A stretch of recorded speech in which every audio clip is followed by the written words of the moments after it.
విశాఖ తోటలో విరబూసిన కమలం విధేయత సమర్థతకు పట్టం కట్టింది కాషాయ దళం. బీజేపీతో సుదీర్ఘ ప్రయాణం నిబద్ధత కలిగిన లీడర్గా పేరు సంపాదించుకున్న మాధవ్కు ఏపీ బీజేపీ దళపతిగా పగ్గాలు కట్టబెట్టింది హైకమాండ్. పలువురు సీనియర్లు రేసులో ఉన్న ఆఖరికి మాధవుడికే జై కొట్టింది.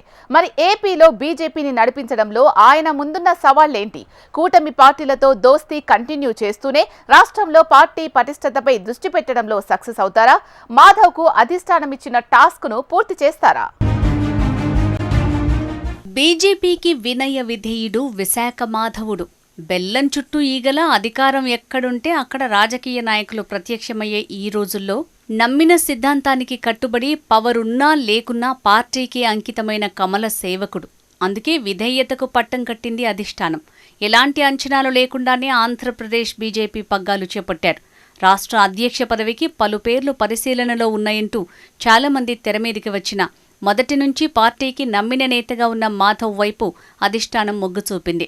పార్టీ బలోపేతమే లక్ష్యంగా కీలక బాధ్యతల్ని అప్పగించింది.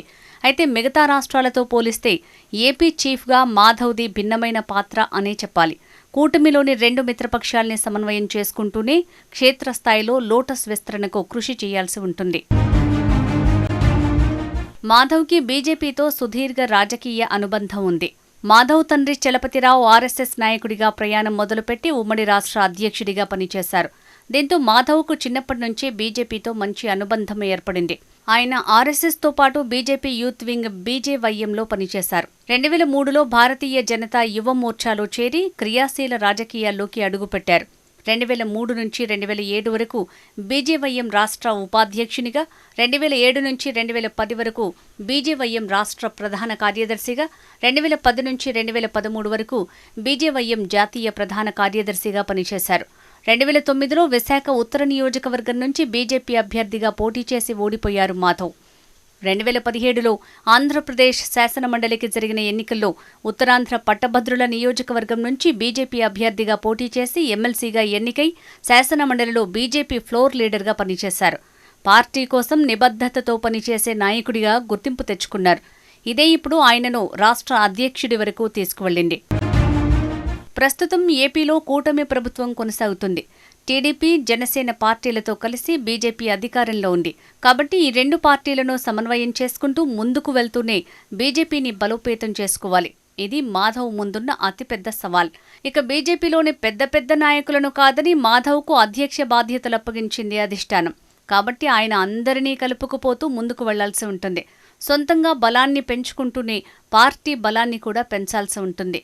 మొన్నటి అసెంబ్లీ ఎన్నికల్లో బీజేపీ ఊహించిన దానికంటే మంచి ప్రదర్శన చేసింది.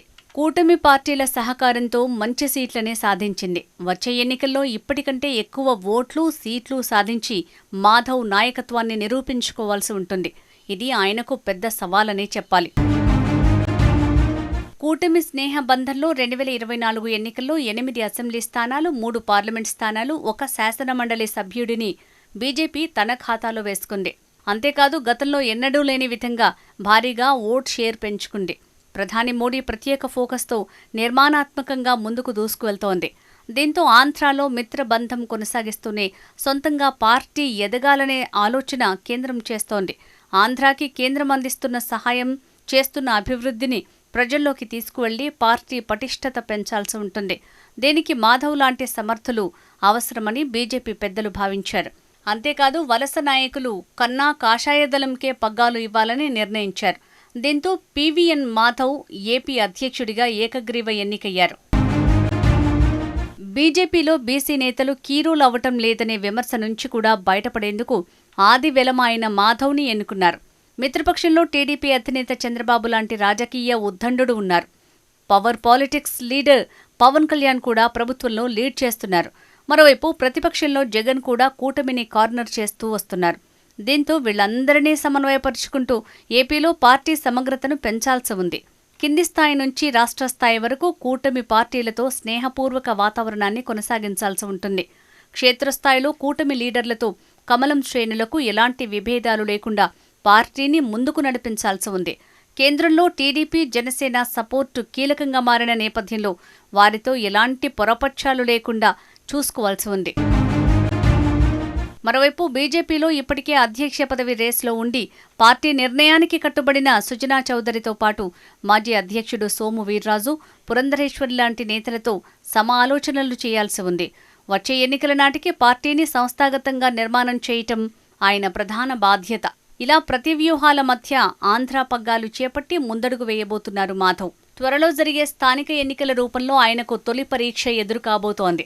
చూడాలి మరి రానున్న రోజుల్లో ఏపీలో కమలదళం కొత్త సారథి సారథ్యంలో ఎలా వికసించబోతుంది అనేది.